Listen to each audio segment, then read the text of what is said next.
E a gente vai conversar com o presidente do Instituto Brasileiro de Proteção Ambiental, o PROAM, o Carlos Bocuí, para falar sobre esses vários assuntos, essas várias informações que estão chegando agora, né? Já começam a vazar e para a gente ter uma avaliação do que isso tudo significa. Carlos, muito obrigado pela tua atenção com os ouvintes da Rádio Brasil Atual. Seja muito bem-vindo.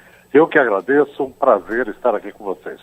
O assunto principal, sem dúvida, é a COP27, mas esse assunto que está sendo divulgado pela equipe de reportagem do Brasil de Fato, de que Sônia Guajajara já será indicada como ministra e que ela já teria aceitado, inclusive, essa indicação para fazer parte do governo do presidente Luiz Inácio Lula da Silva como responsável pela pasta dos povos originários. Como é que você avalia isso e o significado dessa nomeação exatamente para a proteção do meio ambiente, para a gente botar um fim a esse desmatamento, esse desastre ambiental que foi tomado pelo governo Bolsonaro? Essa indicação da Sônia é muito bem-vinda, porque o governo Bolsonaro ele abandonou todo o processo de demarcação de terras indígenas, né?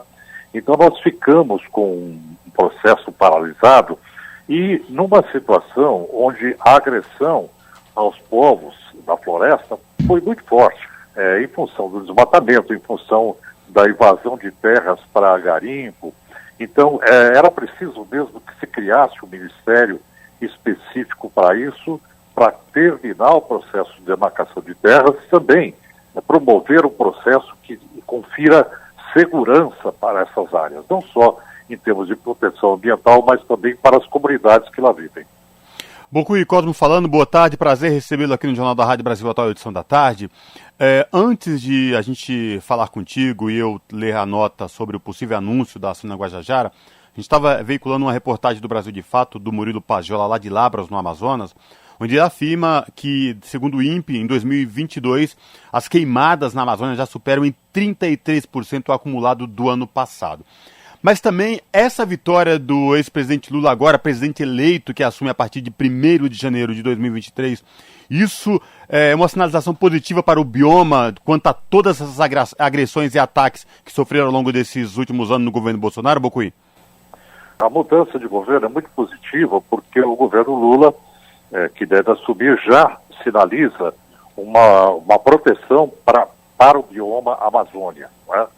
Mas, por outro lado, ele vai encontrar um desafio bastante intenso na medida em que a criminalidade, na forma como ela foi permitida ao longo desses anos, eu diria que ela representa uma tendência inercial muito forte e que tem que ser contida. E algumas medidas devem ser tomadas de pronto para que esse processo de degradação seja paralisado. A primeira delas é uma fiscalização integrada, não é? Que envolva uma fiscalização com inteligência de fiscalização, envolvendo Polícia Federal, envolvendo IBAMA, essas questões todas que a gente já tinha anteriormente no governo Bolsonaro, e por outro lado também um retorno da normativa que se tinha, que se contava, que era a aplicação de multas, para que isso penalize o infrator. Eu acho que essa perda da possibilidade de uma responsabilização pecuniária, ela atrasou tremendamente o combate à degradação da Amazônia. Carlos Bocuí, Rafael novamente falando com você. A sinalização, o convite para que o ex-presidente, o presidente eleito, Luiz Inácio Lula da Silva, participe dessa COP27, demonstra o seu prestígio. E Lula já começa, quase que na prática, né, Bocuí, a governar o Brasil, pelo menos nessas questões. Como é que você avalia a chegada do Lula agora ao governo e já todas as sinalizações, por exemplo, Dinamarca, Noruega, já falando em reativar todos os recursos que estavam sendo destinados ao país? Como é que você vê esse novo momento com a chegada de Lula à presidência? A gente vê com satisfação, porque você tem uma mudança de postura do Brasil frente à questão ambiental global. Por outro lado, você tem uma situação bastante difícil no contexto global com relação às mudanças climáticas, porque a disputa geopolítica é muito intensa hoje. Você tem guerra da Ucrânia, você tem conflito em vários pontos, conflitos geopolíticos, hegemonia, leste-oeste, entre China e Estados Unidos, e isso está tornando cada vez mais difícil você conseguir um equilíbrio, a retomada dos acordos referentes à Conferência de Paris. Então, essa falta de capacidade da humanidade de conter o aquecimento global, ela deve ser compensada com a ação de alguns países que não estavam fazendo a sua lição de casa. Por exemplo, o Brasil, no último ano, teve o lançamento de 2 bilhões de toneladas de carbono equivalente, muito mais do que era antes, 12% mais do que o ano anterior. Então, se o Brasil entra agora como um ator positivo nessa discussão global, ele vai fazer um pouco o que Joe Biden fez na transição de Donald Trump. Então, hoje, o que Lula representa é justamente a transição do Bolsonaro para Lula, assim como Trump cedeu lugar a Joe Biden. Essa troca de posição, de uma postura mais progressista, é muito positiva do ponto de vista civilizatório, na medida em que isso é importante para o enfrentamento do aquecimento global. Pocui, Cosmo falando aqui mais uma vez, eu queria te ouvir agora sobre esses últimos 4 anos do governo Bolsonaro, no que diz respeito à política ambiental ou à falta dela, né, a falta de políticas ambientais. E aí são várias questões: desmatamento recorde, queimadas, garimpo ilegal em terras indígenas, enfim, avanço do agro no Cerrado. Eu queria te ouvir se, a longo prazo e com planejamento, é possível resgatar tudo que foi esses últimos 4 anos, porque isso foi sentido nitidamente, o mundo inteiro já alertava para isso, e nós vimos isso diariamente aqui no Brasil, já com ninguém sabe mais se tem estação correta, qual a estação do ano a gente está, porque as mudanças e os desastres estão acontecendo em níveis assustadores. Eu queria te ouvir sobre essa questão também.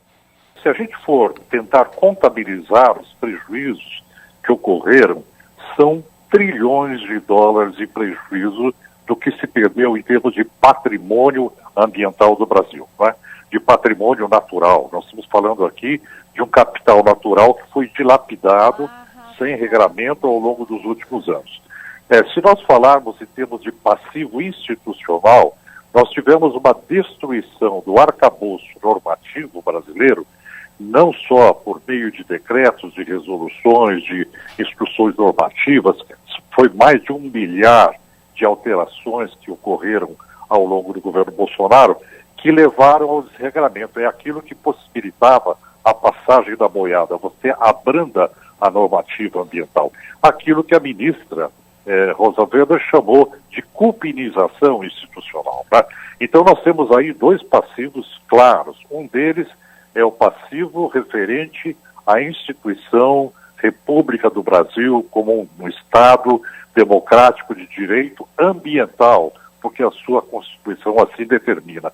E, por outro lado, nós temos um passivo real que aconteceu por conta da degradação ambiental. Essa degradação ambiental apresenta uma tendência inercial que tem que ser rompida. Então, o governo Lula, ele enfrentará um passivo institucional interno, necessidade de reconstrução imediata, e, por outro lado, um passivo ambiental na realidade, plasmado na realidade em função da degradação ambiental que ocorreu. Mas ele tem ao seu lado um grande apelo internacional, que é o regramento ambiental para que as commodities não sejam produzidas à custa da degradação ambiental. Isso é visto pelo Parlamento Europeu, pelas organizações supranacionais de comércio, que entendem que esse tipo de prática que ocorre hoje no Brasil é uma prática que significa concorrência desleal do mercado, porque se produz à custa de degradação ambiental sem nenhum cuidado. Né? Então esse é mais ou menos o cenário no qual se insere a vinda agora do governo Lula. A gente está conversando com Carlos Bocuí, presidente do Instituto Brasileiro de Proteção Ambiental, fazendo uma avaliação da participação do presidente eleito Luiz Inácio Lula da Silva na COP27, a COP que começa agora neste final de semana lá no Egito.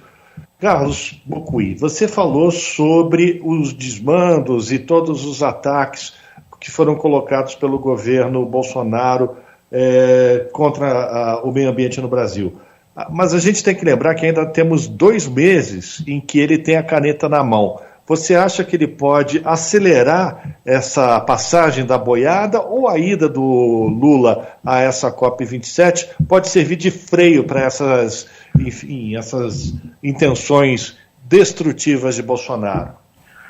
Eu acredito, como eu já me referi, nós temos uma tendência inercial de um processo que o descontrole ele foi levando a um aumento significativo do potencial de degradação ambiental.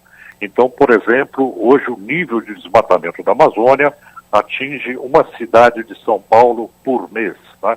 É um volume enorme, territorial, devastado, em função da falta de controle ambiental.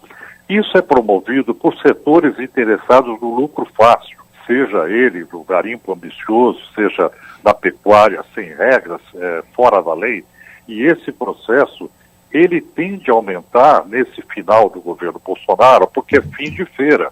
É aquele momento onde querem se aproveitar ao máximo do desregramento para poder continuar lucrando à custa da questão ambiental. Então, a sociedade e o Ministério Público, os setores de controle social que ainda existem nesse processo, devem redobrar os seus esforços, não permitindo que se acirre esse processo ao final, né?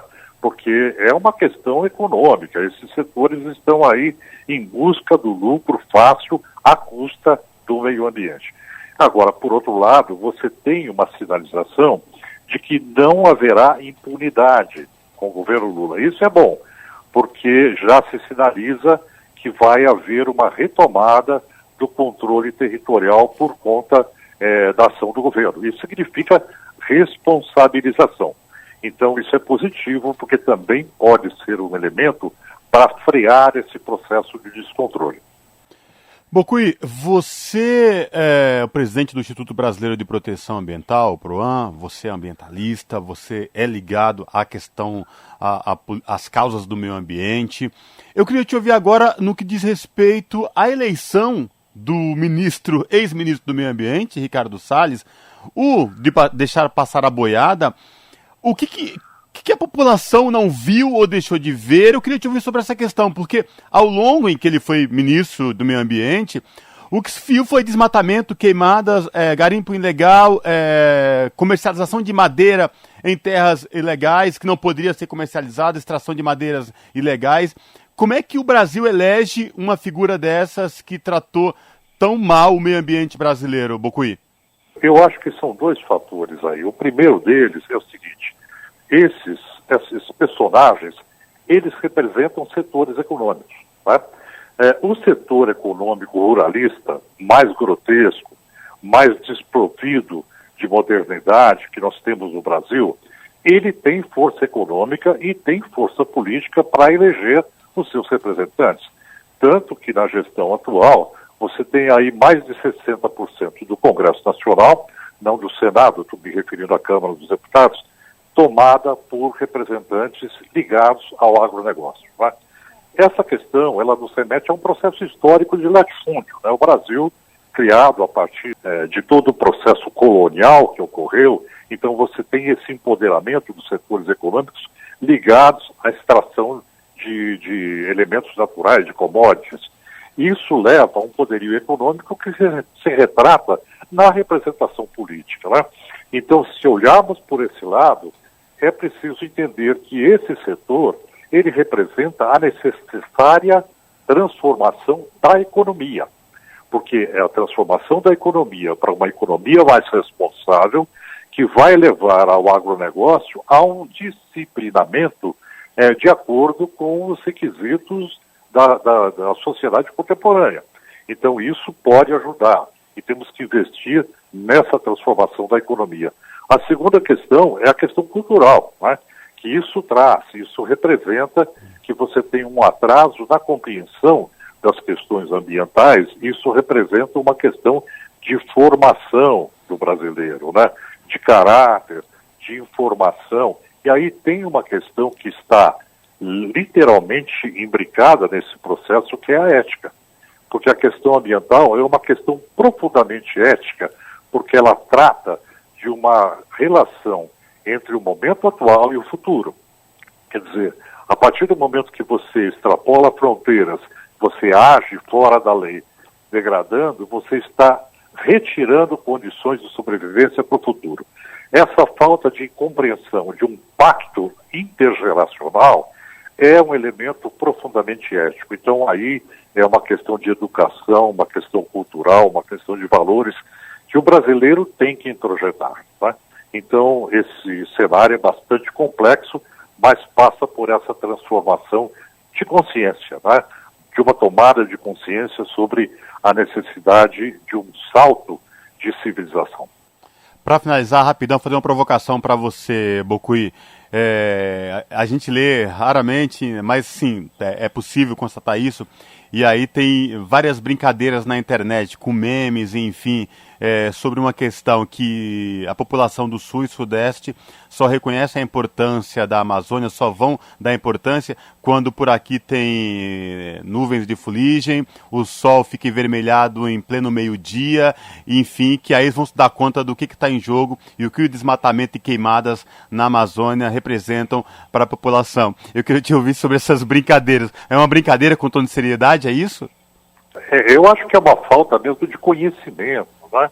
A informação é um elemento importantíssimo nesse processo, que é o que a gente chama de tomada de consciência. As pessoas tomam consciência das questões, mudam seu comportamento, mudam a sua visão, a partir do momento que elas detêm a informação necessária sobre o que é uma visão ecossistêmica do Brasil. Então, a Amazônia, ela é o grande elemento que proporciona as nossas chuvas, que enche os nossos reservatórios, que possibilita a agricultura, que possibilita a indústria, que possibilita a geração de empregos, que possibilita a vida das cidades brasileiras, de toda a região dos Andes para o Atlântico, né?